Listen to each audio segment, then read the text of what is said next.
Tonight's journey is not just a story. It's a test of how long your mind can survive the Arctic night. Before we step into this frozen world, make sure to like the video, subscribe to Doe's Dynasty, and drop a comment so this adventure reaches more night travelers like you. Hi guys, tonight we ease into the kind of winter that makes your breath turn to tiny crystals before it even has a chance to escape. You stand on the ragged edge of the Old West, the world around you already swallowed by a storm that moves like a living creature. The wind shoves against you in long, angry pushes, and the horizon vanishes behind rolling curtains of white. It is the kind of cold that slips through seams, sneaks under clothing, and reminds you very quickly that out here you probably will not survive. This unless you get smart, fast, and maybe a little lucky. So before you get comfortable, take a moment to like the video and subscribe, but only if you genuinely enjoy what I do here. And if you feel like sharing, post your location and the local time in the comments. Now dim the lights. You trudge forward, boots sinking into powder as the light fades. You can almost hear the way history crackles in the cold. The frontier at night feels torn between silence and fury. A place where every sound either drifts soft as feathers or snaps like breaking ice. You reach a low valley, the type settlers chose when they wanted a little protection from the winds that screamed down from the mountains. Even now you feel how exposed they were. Nothing but the sky above, the plain ahead, and whatever shelter they could throw together before the sky went dark. A few logs and a leaking roof often had to substitute for what you would call a home. The storm is starting to cover the structure in snow, disguising the roof line and blurring the windows until the whole cabin looks like it is shrinking under the weight. You step closer, and your gloved hand meets the raw texture of frost-coated logs. A mainstream historical fact flickers through your thoughts. Many early frontier cabins were built without proper sealing because settlers were racing the weather, building fast instead of well. Gaps between logs were stuffed with mud or moss or anything that looked like it might behave itself long enough to hold back the wind. But nothing stays still during a blizzard. You place your ear to a wall, and the groans echo through the wood. Quirky tidbit comes to mind. Some settlers swore that the cabin walls talked during winter storms, muttering complaints about snow loads or the ghosts of travelers who never reached safety. Whether they really believed this or whether it was a way to distract themselves from the fear is a mystery you will never quite solve. Historians still argue whether these tales were expressions of frontier superstition or simply boredom. Wearing a costume, inside the warmth is thin and uneven, like someone tried to stretch one small fire across too much space. You shut the door behind you and flakes melt instantly on your shoulders. The air tastes of wood smoke, old pine, and damp wool. Your fingers begin to thaw and tingle, which is both comforting and painful. A family might have lived here, or perhaps a pair of drifters who built the cabin before moving on. Whoever they were, they understood how fragile comfort was.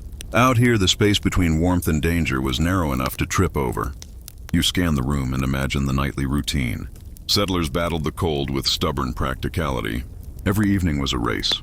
Stack the wood, patch the roof, check for cracks where cold drafts sneak through like spies.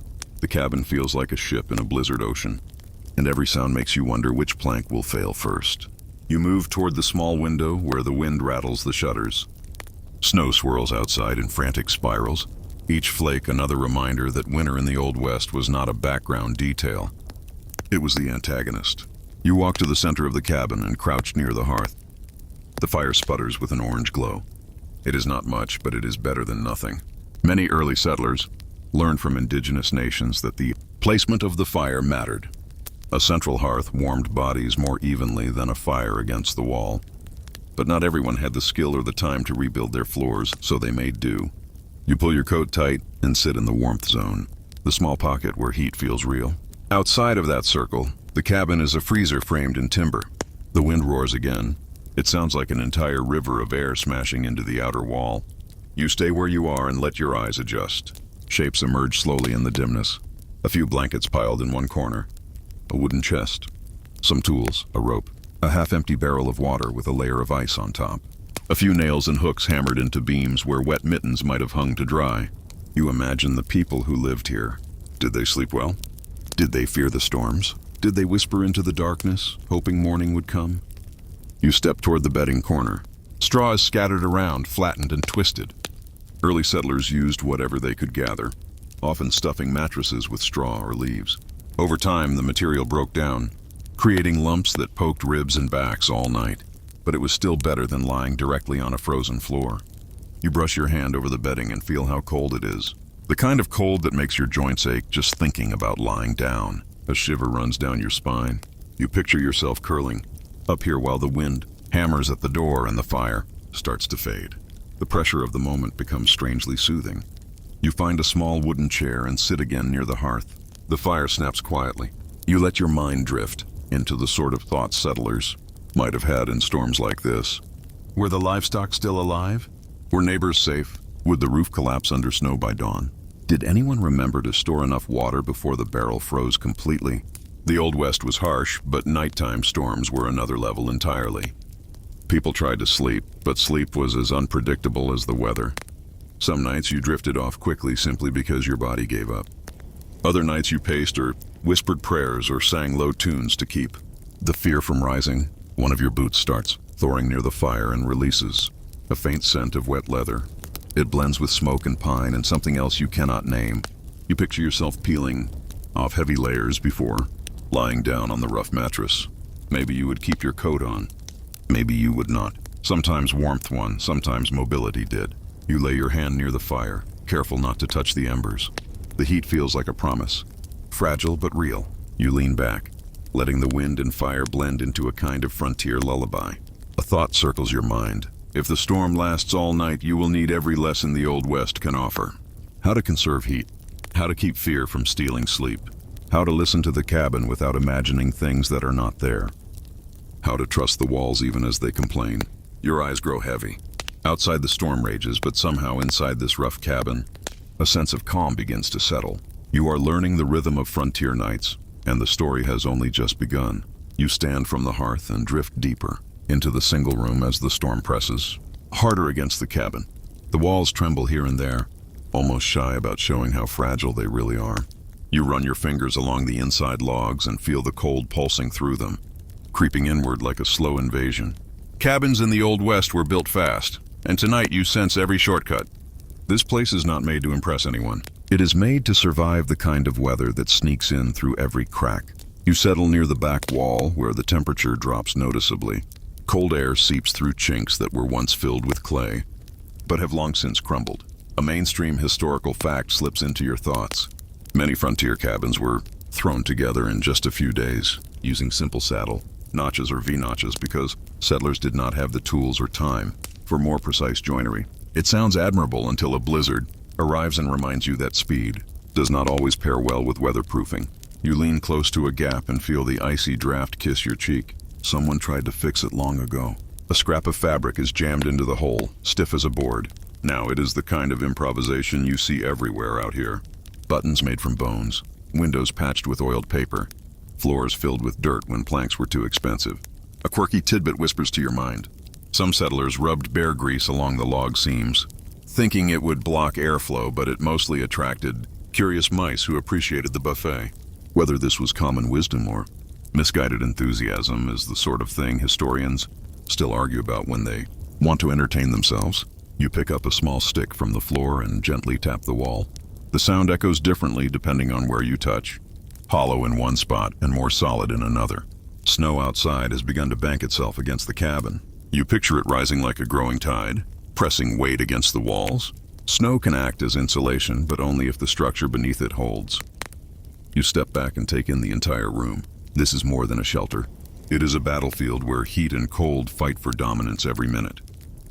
The fire crackles again, pulling your attention. You walk toward it, passing under a low beam where someone carved initials. Your breath fogs as you move away from the hearth. Settlers understood how heat behaved, even if they could not always manipulate it well. They knew that a low ceiling trapped warmth, and they built cabins small for a reason. Large rooms were impressive, but impossible to heat. Tonight, you appreciate the tightness of this space. Every edit to the structure is meant to defend sleep. You crouch by the floor and place your palm on the uneven planks. They feel like slabs of ice. In winter, the ground beneath cabins froze solid, making floors the coldest surface in the house. Sometimes settlers scattered straw along the edges or placed rugs made from stitched animal hides. You imagine a family layering whatever they had to keep a little warmth inside. A single rug could feel like luxury. You move your hand across a plank and feel splinters catch the tip of your glove. You picture small children trying to sleep on a structure like this. Not easy, not restful. Yet this was the reality for thousands. Another gust hits the cabin and the roof cracks loudly. The sound is not pleasant. It is the kind that makes you tilt your head and wonder if you should stand under a sturdier part of the room. Roofs were often covered with sod in the Old West. Heavy blocks of earth and grass layered on top of thin rafters. When snow piled on top of sod, the weight became alarming. You look up and see a faint dusting of powder falling from between the beams. Nothing dangerous yet, but unsettling. You imagine yourself lying here, trying to sleep while the noise echoes.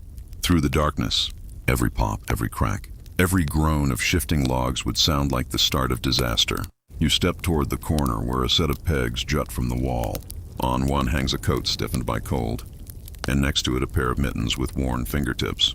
You touch the coat and find it crisp with frost. Whoever lived here must have rushed inside just before the storm hit, stripping off layers and praying the fire would hold. You drift back toward the bedding. The straw mattress calls to you again, though not in a comfortable way. You kneel and push your hand against it. It is uneven with clumps of straw pushed to the edges. Sometimes settlers refilled mattresses each season, but often they kept the same one far longer than ideal.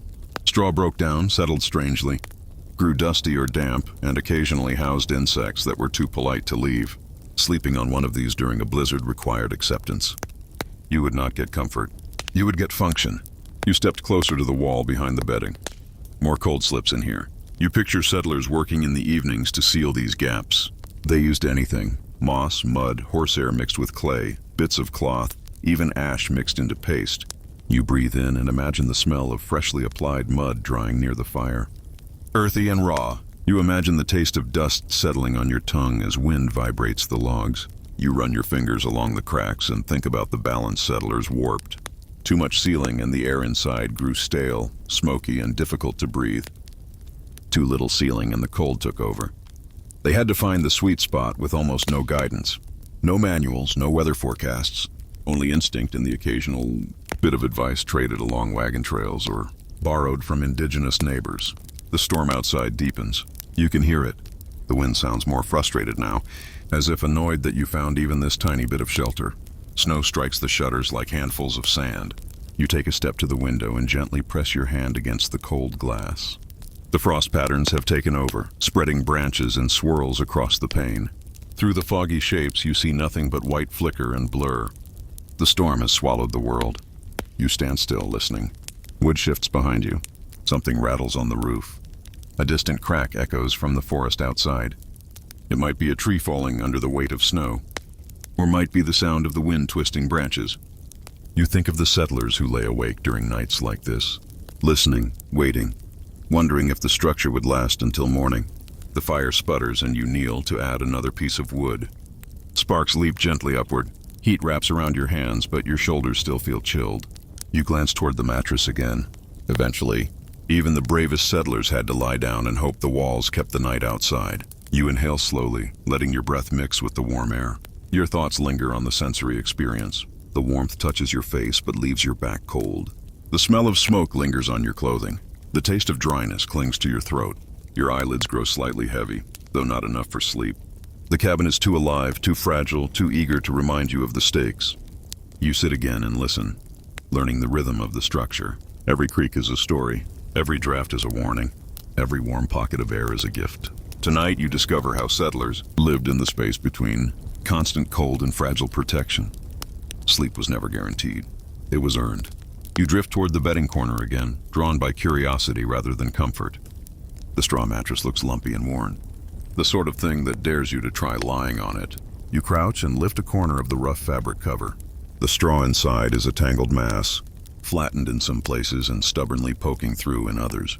You picture someone gathering this material months ago, stuffing it in hurriedly before the first frost. It never crossed their mind that a future stranger would be lifting it, inspecting it, judging its softness or lack thereof. A mainstream historical fact settles in your thoughts. Most frontier families slept on ticking sacks filled with whatever they had available. Straw was common, but grass, pine needles, cattail fluff, or even shredded corn husks could serve as mattress stuffing. Settlers had to replace this filling frequently, sometimes every season, because it compacted and turned musty. You push your palm down. The mattress barely gives. It feels like sleeping on a bundle of broom bristles that pretends to be helpful. You run your hand along the side and imagine what bedtime must have felt like. For the settlers who lived here, they probably sank onto this rough surface after hours of heavy work, not expecting comfort. The aches of long days merged with the lopsided support of their bedding, and they drifted into broken sleep simply because exhaustion insisted. You notice a faint musty smell, the sort that clings to old hofs and slow-drying barns. It is not unpleasant, just earthy and familiar. A quirky tidbit stirs in your memory. Some settlers believed sprinkling dried mint or lavender into their bedding would deter insects. Others claimed that hiding a bit of tobacco inside the straw stopped bedbugs from taking over. Whether these methods worked or whether people simply hoped they did is a detail historians still debate whenever they examine frontier journals and letters. You smile faintly at the thought, even in the harshest conditions. Humans look for tiny comforts. A handful of scented leaves could feel like a luxury. You stand and reach for the blanket piled nearby. It is rough wool, heavy and scratchy. When you lift it, the fibers cling to your gloves, catching on tiny burrs. The blanket feels cold, the kind of cold that sinks into your fingertips. You hold it close to the fire until a hint of warmth creeps through. Settlers often slept with several layers of blankets, quilts and patched cloth all stacked together. Some quilts were beautiful, stitched from scraps of dresses or shirts. Others were just whatever existed sewn together for warmth. You wrap the blanket loosely around your shoulders and step away from the fire. Immediately the cold clings to your legs, reminding you that warmth has boundaries inside this room. You imagine curling up on the straw mattress with this wool pressed around you, your knees hugged to your chest, your breath forming a tiny personal cloud of moisture. Even with all of that, you would wake periodically from cold pockets drifting across your back. The wind pushes sharply against the cabin again, rattling a loose board on the wall. You stop and listen. The storm shifts tone, becoming deeper and more insistent. You walk toward the window and brush your sleeve across the frosty pane. The blizzard outside looks thicker than before, flakes flying sideways in a furious dance. It reminds you that bedding in a situation like this was not about softness or luxury. It was about survival. You turn away from the window and notice another small detail. A wooden box sits near the mattress. You open it slowly. Inside you find handfuls of dried plant fibers, perhaps leftover stuffing from a previous season. You sift through it, hearing the faint rustle of dry material sliding between your fingers. This was the frontier version of spare bedding. If the mattress compressed too much, settlers would loosen the ticking sack and refill it. They might do this in mid-inter if the weather allowed. Otherwise, they would simply endure. You sit on the mattress for a moment, testing its stubbornness beneath you. It does not soften under your weight. It pushes back, reminding you that comfort was a fleeting concept in the Old West. You shift from side to side, imagining trying to fall asleep on something like this, while the cabin shudders and the wind howls. Perhaps exhaustion made it easier. Perhaps fear made it harder. You lean back on your hands and gaze at the braided rug beneath your boots. Rugs like this were often made from strips of worn clothing braided together and stitched into circles or ovals. They were meant to protect feet from cold flooring, to trap heat, and to brighten a room that rarely saw color. You slide your foot across its surface and feel how stiff the fibers have become in the cold. It is still warmer than the floor, though, and your toes appreciate the difference. You rise again and return to the fire. Your shoulders shake slightly from the chill and your breath feels heavier. You feed another piece of wood into the flames and watch as the glow strengthens. Settlers often slept as close to the fire as they safely could.